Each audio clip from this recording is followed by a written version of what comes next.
Welcome to this new episode of The Disabled Life. The purpose of this podcast is to tell people how I live my life. The name I'm using on the podcast now is The Disabled Guy, because I felt that you needed to hear something as opposed to just my voice there. I'm a disabled male living in Florida with cerebral palsy. I'm here to tell you how I live my life and some of the volunteer work that I do and how I managed to do it with cerebral palsy. Without further ado, let's go into the episode. Well, today what I'm going to talk to you about is something that's near and dear to my heart. This one is a piece of advice for our parents with adult disabled people that they live with, children or family members. What I'm going to say today is something that's very near and dear to my heart because, please, parents, we're adults. For those of us that have the cognitive ability to continue to live a semi-normal life like I do, we have the ability to have friendships. There's two things that parents can do that they mean well, but it really doesn't help us. First, they try to make us become friends with their friends. That may work, but sometimes it doesn't work because as adults we make decisions on who we like, who we don't like. That's normal. Now, for those of you that have parents, or for those of you that have children, not parents, those of you that have children that are mentally challenged or for some reason incapable of having friendships, I can understand why you try to shelter. But if we are mentally capable, if our mental ages are same than yours, please try to let us live our lives as close to normal as possible. For a lot of us, it's not normal because we don't work. That's part of life, and some disabled people don't work. Some do. For example, I don't have work. So one thing I'm going to say is that I do volunteer work, and that fulfills me. But that's not the point of this recording today. The point of this recording is to let you know. Sometimes people are well-meaning, but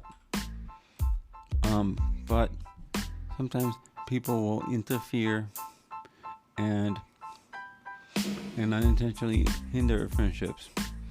That doesn't help, because what that's going to do is, as we become later in life, like it could happen to most of us, we will make mistakes. And we will do those things by mistake, and we will make errors. For example, that's something I didn't do, but I heard about it on a YouTube video. A person that is a singer, I can use her name because she's a public figure. She's a singer, and her name is Jennifer Mashumba. She said that she would call people enough to annoy them. That's something that we need to learn not to do. Parents, please don't shelter your children.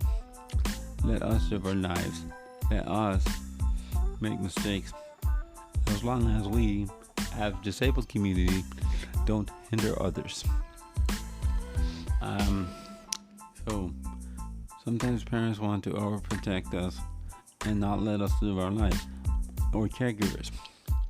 They think they're doing a good thing, but they are, in my opinion, they are not, because that is causing a unnecessary burden. Because then, how do we learn as disabled people to function in society?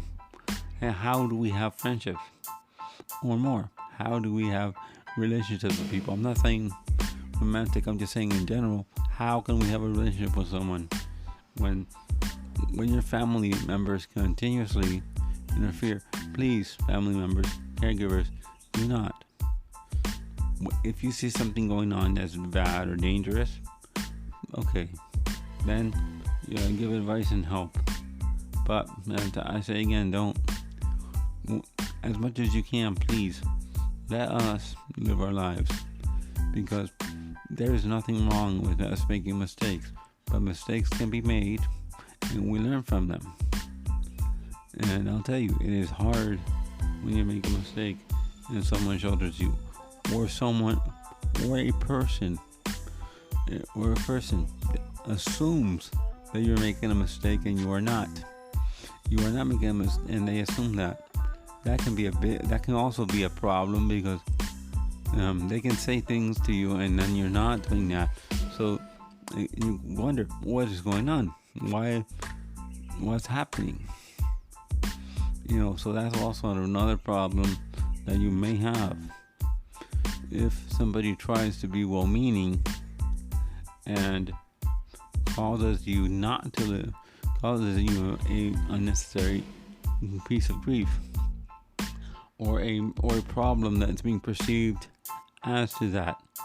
Another thing I'm going to say is, this issue can bring a person's self-esteem to zero, and can bring your self-esteem down, and it's hard to get it built up, because you think things are going wrong and they're not, but they're being perceived by other people, and the other people may be telling you, hey, you're doing this wrong, and it's not correct. It is not right. It is something that parents, caregivers, we have to live our lives for those of us that can. One thing I'm going to say is, protect your children, protect your adult children when it is necessary. Help them, give them advice when asked. Sometimes they ask for advice and we give it, and they give it to us, and that's fine. But I'll tell you, but I'm not here to tell you not to protect your children or help your adult children when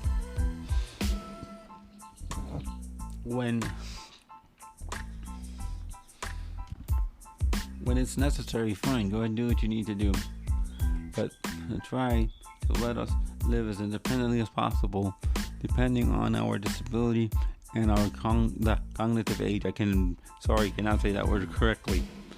I just got tongue-tied.